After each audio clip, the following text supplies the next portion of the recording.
Hi friends, ఎలా ఉన్నారు?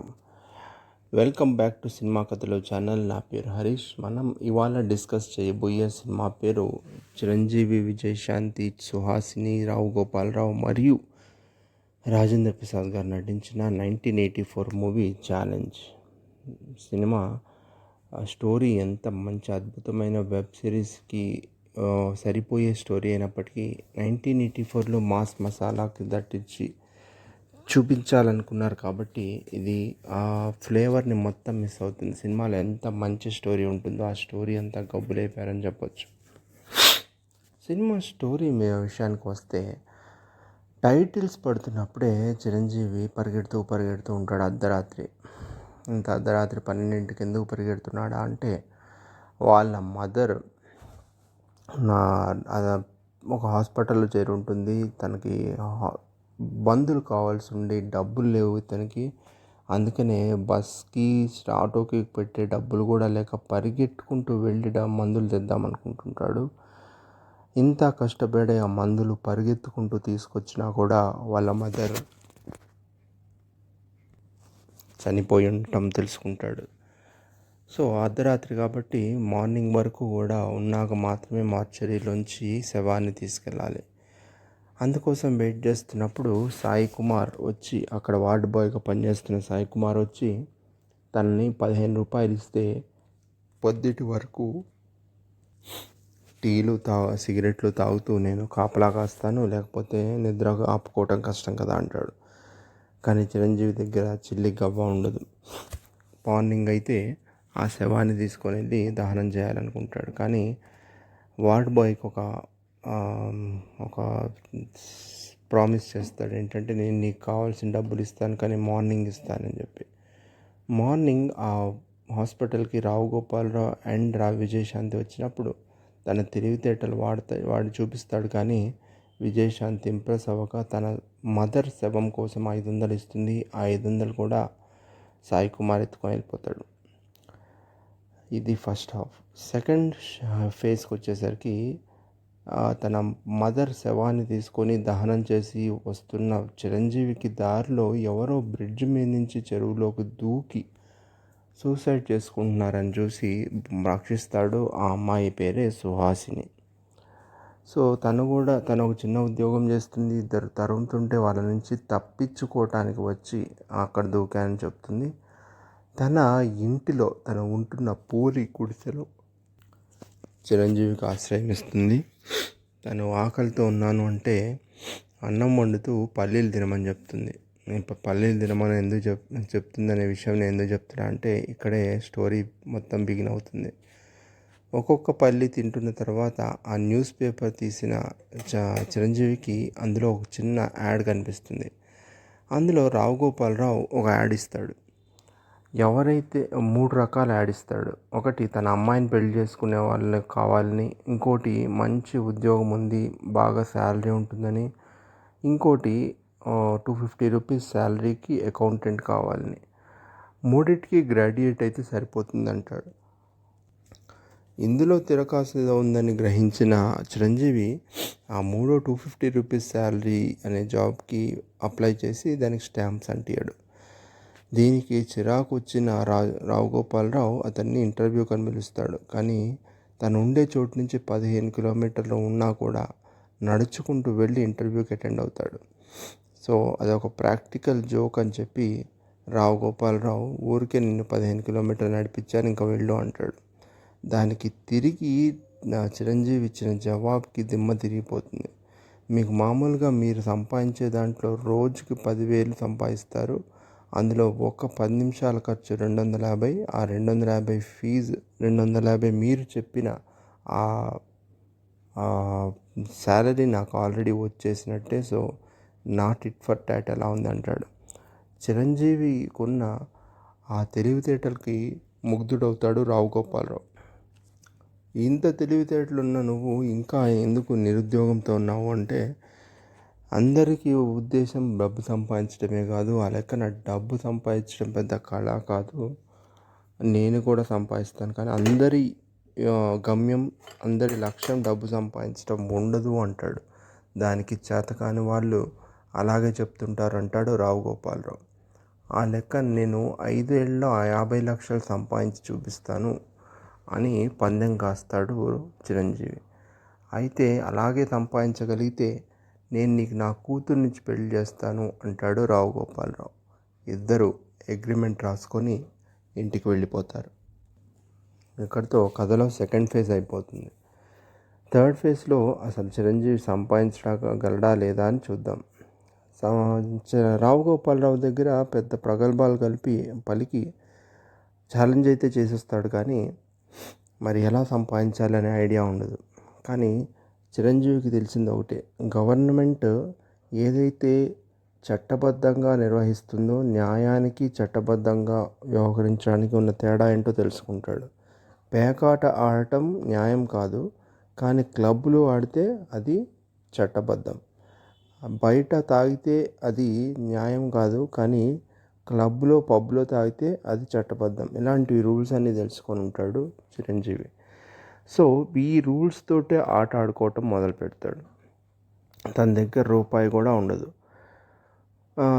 సుహాసిని ఇతను చేసిన ఛాలెంజ్ విని ఇతన్ని దెప్పి పొడుస్తూ ఉంటుంది. అలా ఆలోచిస్తూ ఒక గుడిలోకి వెళ్ళి కూర్చొని ఆలోచిస్తూ ఉంటాడు. అయితే ఒక బాగా పండు ముసలామ పావలా శ్యామల వచ్చి, ఏమైంది బాబు, నువ్వు బాగా నీరసంగా ఉన్నావు, నా దగ్గర 10 పైసలు ఉంది తీసుకో అని చెప్తుంది. దానికి చిరంజీవి చలించిపోతాడు. రేపు నాకు రూపాయి వస్తుందో లేదో తెలియదు, నువ్వు 2 రోజులు కూడా తినలేదని చెప్పావు, అయినా నీ దగ్గర ఉన్న 10 పైసలు పక్కవాడి పొట్ట నింపటానికి ఇచ్చావు చూడు, ఇది నా జీవితం అంటే. రేపటి గురించి ఆలోచించకుండా నువ్వు పక్కన వాడి గురించి ఆలోచించటమే జీవితం అని నాకు నేర్పించావు. ఇదే స్ఫూర్తిగా తీర్చుకొని నేను లక్షలు కోట్లు సంపాదిస్తాను, నువ్వు నాకు నా ఆత్మవిశ్వాసాన్ని ఇచ్చావు అని అక్కడి నుంచి కదులుతాడు. ఆ 10 పైసలు తీసుకొని ఆ 10 పైసలు తీసుకొని ఒక అమ్యూజ్మెంట్ పార్క్లోకి వెళ్తాడు చిరంజీవి. ఆ అమ్యూజ్మెంట్ పార్క్లో అల్లు అరవింద్ తోటి కూర్చొని 10 పైసల్ని బొమ్మ బొరుసు ఆడి 100 రూపాయలు సంపాదించి ఇంటికి వస్తాడు. ఆశ్రయం ఇస్తున్న సుహాసిని అతన్ని మళ్ళీ తిప్పి పొడుస్తుంది. ఆహా, ఎంత గొప్పవాడివి, 10 పైసలతోటి నువ్వు బొమ్మ బొరుసుతోటి 50 లక్షలు సంపాదిస్తావు అన్నమాట అంటూ ఉంటుంది. సార్ నెక్స్ట్ ఫేజ్లో ఆ 100 రూపాయలతోటే ఇప్పుడు మొత్తం సినిమా అంతా నడిపిస్తాడు చిరంజీవి. ఎట్లానా ఏంటా అని ప్రేక్షకులు ఆతృతగా ఎదురు చూస్తుంటారు, కానీ డైరెక్టర్ మాత్రం టోటల్ కథలో ఉన్న పేస్ అంతా తీసిపడేసి అడ్డమైన పాటలు మధ్యలో ఇరికిచ్చేసి, అడ్డమైన సెక్స్ సీన్స్ సెక్స్ పాటలు మధ్యలో ఇరికిచ్చేసి సిల్క్ స్మితతోటి సినిమాని గబ్బులేపాడు. టోటల్ ఆ ఫ్లో అనేది మిస్ అవుతుంది. సినిమా విషయానికి వస్తే 100 రూపాయలతోటి ఏం చేస్తాడా అని చూస్తున్న ప్రేక్షకులకి చిరంజీవి ఇచ్చే సమాధానం ఏంటంటే, పేపర్లో ఒక యాడ్ ఇస్తాడు 100 రూపాయలతోటి. ఎవరికైనా డబ్బులు సంపాదించడం ఎలాగో నేను చెప్తాను, నాకు కాంటాక్ట్ చేయండి అని. వాళ్ళందరూ చిరంజీవి దగ్గరికి ఒక్కొక్కళ్ళు వస్తూ ఉంటారు. ఒక్కొక్కరికి చీరలు ఎలా అమ్మాలి అంటే, ఒక తెల్ల లుంగీలు కొనేసి వాటి మీద హీరోయిన్లవి బట్టలు లేకుండా ఉండే ఫోటోలు ప్రింట్ చేయి, బాగా అమ్ముడిపోతాయి. ఎంత వల్గర్గా ఉన్న ఐడియాస్ చూడండి. అలా చెప్తూ ఉంటాడు. అక్కడక్కడ రావు గోపాలరావు కూతురు అయినటువంటి విజయశాంతి కలుస్తూ ఉంటుంది అప్పుడప్పుడు. ఇది ఎందుకు కలుస్తుంది అనేది మనకు తర్వాత తెలుస్తుంది. తర్వాత ఒక గ్రూప్ ఆఫ్ అన్ఎంప్లాయిడ్ యూత్ వచ్చి సేమ్ యాడ్ చూసి చిరంజీవిని అడుగుతారు, మాకు కూడా ఏదైనా ఐడియా చెప్పి, గవర్నమెంట్ మాకేమీ జాబ్స్ ఇవ్వలేదు, మేము ఇంజనీరింగ్ చేసాం, కానీ సో మేము నక్సలైట్ అవుదాం అనుకుంటున్నాం, లేదా మారణాయుధాలు తయారు చేద్దాం అనుకుంటున్నామంటే, దానికి చిరంజీవి ఒక చిన్న ప్లాన్ చెప్తాడు. మీరు గవర్నమెంట్ బంజరు భూముల్లో ఒక చిన్న స్మాల్ స్కేల్ ఇండస్ట్రీ పెడుతున్నామని అప్లికేషన్ పెట్టండి అంటాడు. పెట్టిన తర్వాత కానీ ఒకవేళ ఎస్టాబ్లిష్ అయ్యి దానిలో డబ్బులు వస్తే నాకు 50% స్టేక్ కావాలంటాడు. సరే అని వాళ్ళు ఒప్పందం రాసుకుంటారు. వాళ్ళు గవర్నమెంట్కి అప్లై చేస్తారు ఇండస్ట్రీ కోసం. దానికి ఒక మినిస్టర్ కూడా వచ్చి స్పీచ్ ఇస్తాడు. తీరా అంతా అయిపోయిన తర్వాత ఆ ఇండస్ట్రీ అక్కడ పెట్టడం వల్ల ఆ చుట్టుపక్కల రేట్ పెరుగుతుంది. సో ఈ ఇండస్ట్రీ పెడుతున్నాం కానీ ఇక్కడ మేము స్టార్ట్ చేయట్లేదు, మీరు అది అమ్మేసుకోవచ్చు అంటే, ఇప్పుడు ఎటు ఆ ల్యాండ్ వీళ్ళ పేరు మీద వచ్చింది కాబట్టి ఇప్పుడు ఆ ల్యాండ్ ఆప్షన్కి వేస్తే ఆ డబ్బులంతా వీళ్ళకే వస్తాయి. సో ఈ ప్లాన్ ఏంటో క్లియర్గా ఏం ఎక్స్ప్లెయిన్ చేయలేదు సినిమాలో. సో నాకు అర్థమైంది ఏదో నేను చెప్తున్నా.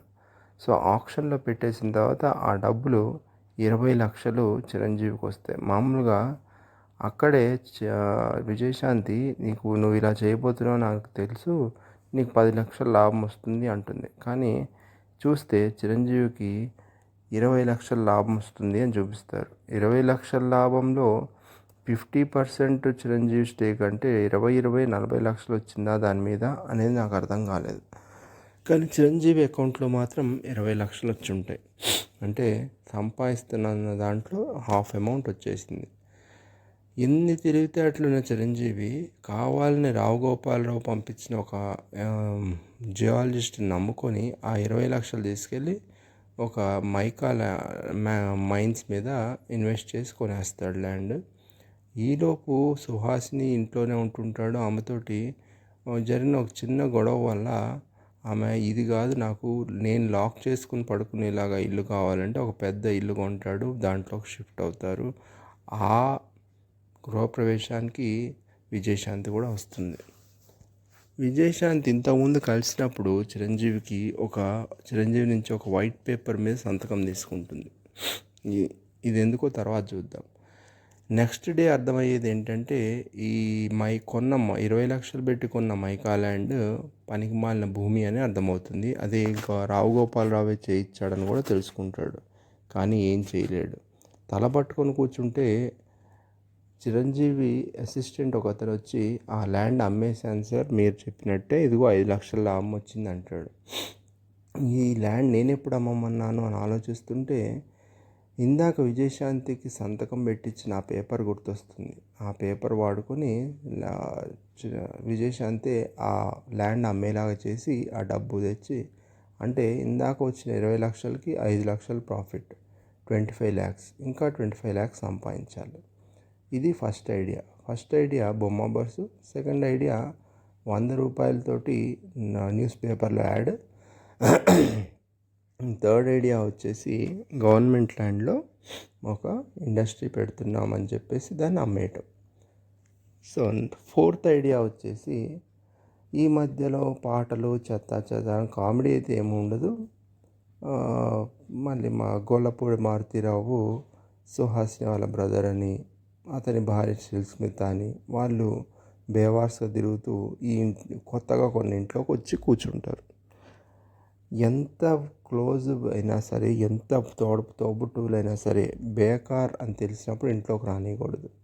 కానీ మరి రానిచ్చింది, ఉంచుకుంటుంది వాళ్ళ ఇంట్లోనే. కానీ గొల్లపూడి వెళ్ళేసి రావు గోపాలరావుకి హెల్ప్ చేస్తుంటాడు. అది మరి వీళ్ళకి ఎలా తెలియదో నాకు అర్థం కాదు. సరే, నెక్స్ట్ సీన్కు చూసుకుంటే, నెక్స్ట్ ఐడియాస్ ఏంటి అని చూసుకుంటే, చిరంజీవి కి అనుకోకుండా రాజేంద్ర ప్రసాద్ అనే ఒక కెమికల్ ఇంజనీర్ రావు దగ్గర ఎక్స్ ఎంప్లాయీ కలుస్తాడు. సో అతని చేత ఒక పేపర్ మిల్ పెట్టించమంటాడు. దానికి బ్యాంక్ లోన్ అప్లై చేయమంటాడు. సో బ్యాంక్ లోన్ అప్లై చేసిన తర్వాత సేమ్ డే చిరంజీవి కూడా లోన్ అప్లై చేస్తాడు. కానీ చిరంజీవిది రిజెక్ట్ చేసి రాజేంద్ర ప్రసాద్ది అప్రూవ్ చేసి అతను పెట్టబోయే పేపర్ మిల్లోంచి వచ్చే పేపర్ని నేనే కొంటాను అని రావు గోపాలరావు అగ్రిమెంట్ రాసుకుంటాడు. ఆ ఓపెనింగ్ రోజే రాజేంద్ర ప్రసాద్ తన ప్రొపరేటర్ చిరంజీవి అని చెప్తాడు. సో ఇలా రావు గోపాలరావు నేను మోసపోయాను అనుకుంటాడు. అలా పేపర్ మిల్ స్టార్ట్ అవుతుంది. కానీ సక్సెస్ అవుతుందా లేదో చూద్దాం. సో దీన్ని ప్యారలల్గా ఎప్పుడైనా సరే సక్సెస్ఫుల్ బిజినెస్ మ్యాన్ ఎప్పుడు ఒక బిజినెస్ని నమ్ముకోడు. సో అతను చిరంజీవి ఏం చేస్తాడు, ఒక సెకండ్ ఐడియా కూడా పెట్టుకుంటాడు. అదేంటంటే ఇందాక ఫస్ట్లో కలిసిన అన్ఎంప్లాయిడ్ యూత్ ఉన్నారు కదా, వాళ్ళని ఇంజనీర్స్, వాళ్ళతోటి ఒక చీపెస్ట్ పాసిబుల్ స్కూటర్ని తయారు చేయండి, అది తక్కువ పెట్రోల్తో ఎక్కువ మైలేజ్ ఇవ్వాలి అని. సరే అని వాళ్ళు ఇంజనీర్స్ ఆ పనిలో ఉండగా చిరంజీవి అనుకోకుండా పేపర్ మిల్లో ఉండే ఎంప్లాయీస్ స్ట్రైక్కి దిగుతారు. ఈ టైం అంతా గడిచిపోతుండగా ఇతని 5 ఇయర్స్ టైం అయిపోవచ్చు ఉంటుంది. సో ఒక పక్క చూస్తే ఎంప్లాయీస్ స్ట్రైక్లో ఉంటారు. స్కూటర్ ప్లాన్ ఏమో ఇంకా ప్లాన్గానే ఉంటుంది. అని స్కూటర్స్ ఏం స్టార్ట్ అవ్వవు. మరి ఇప్పుడు ఇంకా మిగిలిన 25 లక్షలు ఎలా సంపాదిస్తాడు అని ఆలోచిస్తుంటే చిరంజీవి ఏం చేస్తాడంటే ఆ ఎంప్లాయీస్ స్ట్రైక్ పక్కన పెట్టేసి ఈ స్కూటర్స్ ఏదైతే స్టార్ట్ చేశాడో ప్లాన్, దానికి అప్రూవల్ కోసం గవర్నమెంట్ని అడుగుతాడు. సో గవర్నమెంట్ నుంచి అదే టైంలో జస్ట్ 4 days ఉన్నాయి, ఇంకా ఇతని ఛాలెంజ్ ప్రూవ్ చేసుకోవడానికి 4 days ఉన్నాయనగా గవర్నమెంట్ నుంచి అప్రూవల్ వస్తుంది. ఆ అప్రూవల్ చూపించుకొని ఇతను పేపర్లో ఒక యాడ్ ఇస్తాడు. ఏమంటే ఎవరెవరైతే స్కూటర్ కావాలనుకుంటున్నారో వాళ్ళు ఇంత డబ్బులు 10,000 ఏమో కట్టి అడ్వాన్స్ బుకింగ్ చేయించుకోండి, మీరు డీడీ ఇచ్చినా పర్లేదు, డైరెక్ట్ అమౌంట్ కట్టినా పర్లేదు అని. అలా ఇతనికి 25 లక్షలు మళ్ళీ వచ్చేస్తాయి. టోటల్గా 4 daysలోనే 25 లక్షల అడ్వాన్స్ అమౌంట్ వచ్చేస్తుంది. సో నేను అనుకున్న 50 లక్షల అమౌంట్ నేను సంపాదించేశాను అనుకుంటాడు చిరంజీవి. వెంటనే రావు గోపాలరావు దగ్గరికి వెళ్ళి తను సంపాదించాను అని చూపించుకుందాం అనుకుంటుండగా రావు గోపాలరావు విజయశాంతిని తీసుకొని కారులో ఎటో వెళ్తూ ఉంటే అతన్ని ఒక పెద్ద కొండమైన ఆపి చిరంజీవి తన సంపాదించిన డబ్బుని చూపించబోతుంటే అతన్ని గన్తోటి కాల్స్తే చిరంజీవి సంపాదించిన డబ్బంతా కొండ నుంచి గాలిలో పడిపోతుంది. అక్కడ చిరంజీవి డబ్బులు సంపాదించడం పెద్ద విషయం ఏమీ కాదు, నీలాంటి వాడు తన కూతుర్నే పణంగా పెట్టేశాడు, చూసావా నేను ఎంత గొప్పవాడినో అనేదో పెద్ద డైలాగ్ చెప్తాడు చిరంజీవి. సో అలా సినిమా ఎండ్ అవుతుంది. సో ఒక నార్మల్ మంచి స్టోరీని తీసుకొని చూపిస్తే బాగుండేది, కానీ ఓవరాల్ ఫ్లో కోల్పోవటం వల్ల సినిమా ఇవ్వాల్సినంత ఫీల్ ఇవ్వదు అని నాకు అనిపించింది. So that is the story for the day. Next వీడియోతో మళ్ళీ కలుద్దాం. అప్పటిదాకా సైనింగ్ ఆఫ్, హరీష్.